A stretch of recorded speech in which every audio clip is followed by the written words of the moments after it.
Bonjour à tous, dans cette vidéo nous allons revoir comment soustraire des nombres entiers. Étudions tout de suite un premier exemple et cherchons à calculer la différence de 1327 et de 214.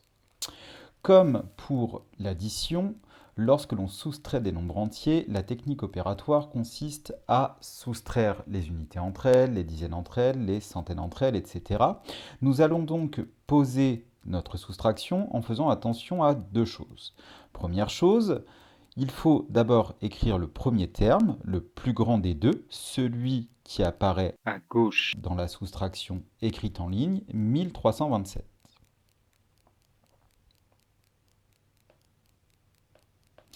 On écrit ensuite le second terme et comme pour l'addition, il faut veiller à aligner les chiffres de même rang de chacun des deux termes que l'on veut soustraire. 214, c'est 4 unités. J'aligne donc le 4 avec le 7 des unités de 1327. C'est également une dizaine que j'aligne avec le 2 dizaines et 2 centaines que j'aligne avec 3 centaines. Une fois que la soustraction est correctement posée, on va soustraire les unités entre elles. 7 unités moins 4 unités, il me reste 3 unités. On va soustraire les dizaines entre elles. 2 dizaines moins une dizaine, cela me donne une dizaine. Les centaines entre elles, 3 centaines moins 2 centaines, cela fait une centaine.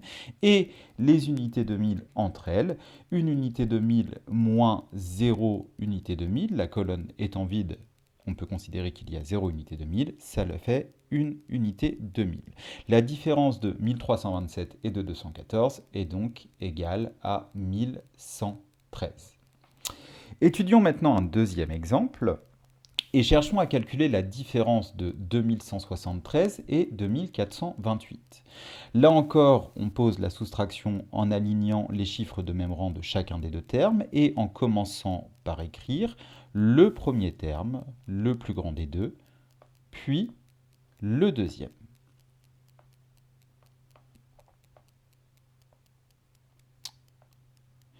Comme tout à l'heure, on va chercher à soustraire les unités entre elles. 3 unités moins 8 unités, on ne peut pas le faire. Une erreur que je constate souvent, c'est que vous avez tendance à faire 8 unités moins 3 unités, ce qui donne 5 unités. Or, ce calcul est faux. En effet, c'est bien les 8 unités de 1428 qu'on cherche à retrancher à 2173. Il faut donc bien faire le calcul 3 moins 8. Or, ce calcul, avec des nombres entiers, on ne peut pas le faire. Alors, comment procéder? Eh bien, à l'école primaire, tu as dû apprendre une des deux méthodes que je vais te présenter maintenant. Je ne te demanderai pas de changer de méthode, donc tu utiliseras bien sûr celle des deux que tu as l'habitude d'employer. Pour comprendre ces méthodes, on va utiliser un tableau de numération. On va donc réécrire dans ce tableau notre soustraction. 2173, c'est 2 unités de 1000, une centaine, 7 dizaines et 3 unités. Et on cherche à enlever 1428, c'est-à-dire une unité de 1000, 4 centaines, 2 dizaines et 8 unités. La première des méthodes que tu as certainement vue à l'école primaire, c'est la méthode par compensation. 3 unités moins 8 unités, on ne peut pas le faire. On va donc rajouter 10 unités. On aura donc maintenant 13 unités et on va chercher à enlever 8 unités à ces 13 unités. Mais je ne peux pas comme ça rajouter 10 unités dans 2173. Ça change le résultat de ma soustraction. Donc ces 10 unités que l'on a rajoutées, on va les compenser en les retranchant. Sauf que si je rajoute 10 unités dans mon deuxième terme, dans la colonne des unités, ça me fait 13 moins 18 et je me retrouve comme tout à l'heure dans un cas où la soustraction n'est pas possible.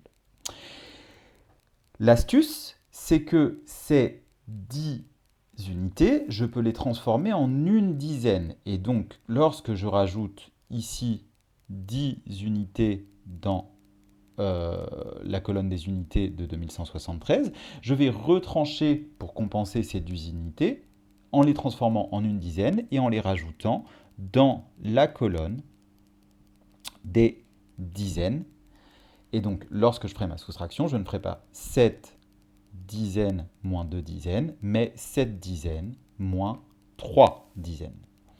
Donc, c'est parti pour cette méthode par compensation. 13 unités, du coup, moins 8 unités, il va nous rester 5 unités. 7 dizaines moins 3 dizaines, puisqu'il faut compter la retenue, cela me donne 4 dizaines. Une centaine moins 4 centaines, je ne peux pas. Donc, comme tout à l'heure, je vais rajouter 10 centaines que je vais réenlever pour compenser en les transformant en une unité de 1000. J'ai donc 11 centaines moins 4 centaines, il me reste donc 7 centaines. Et 2 unités de 1000 moins 2 unités de 1000, il faut compter la retenue, cela donne 0. Le résultat de ma soustraction, la différence de 2173 et 2428, est donc égale à 745. Autre méthode que tu as peut-être vue à l'école primaire, la méthode par cassage.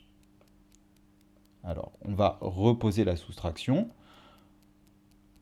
et je vais te présenter le principe de cette méthode. Je te rappelle que tu l'utilises uniquement si c'est celle que tu avais l'habitude d'utiliser à l'école primaire. Ce n'est pas la peine de changer de méthode. Si tu utilisais la méthode par compensation, continue à le faire. Alors, cette méthode par cassage, en quoi elle consiste? Eh bien, 3 unités moins 8 unités, on ne peut pas le faire, c'est ce qu'on a expliqué tout à l'heure. La méthode par cassage, elle consiste à se dire qu'on va prendre une des dizaines contenues dans 2173 et cette dizaine, on va la transformer en 10 unités. Donc, si je fais ça, je n'ai plus 7 dizaines, mais il m'en reste 6. Et cette dizaine que je viens de prendre, je vais donc la rajouter ici, dans ma colonne des unités, en la transformant en 10 unités. Je vais donc faire 13 unités moins 8 unités, ça me donne toujours 5 unités. Je ne vais pas faire 7 dizaines moins 2 dizaines, j'ai enlevé une dizaine, donc je fais 6 dizaines moins 2 dizaines, cela me donne 4 dizaines. Une centaine moins 4 centaines, je ne peux pas. Donc je vais prendre ici une unité de 1000, il ne m'en restera donc plus qu'une, et je vais la transformer en 10 centaines. Je vais donc faire 11 centaines moins 4 centaines, il me reste 7 centaines, et enfin une unité de 1000 moins une unité de 1000, 0 unité de 1000. Comme tout à l'heure, on voit bien que la différence de 2173 et 2428 est 745. Ces deux méthodes sont donc totalement équivalentes. Il n'y en a pas une qui est meilleure que l'autre. Utilise celle que tu as appris à l'école primaire et avec laquelle tu te sens le plus à l'aise.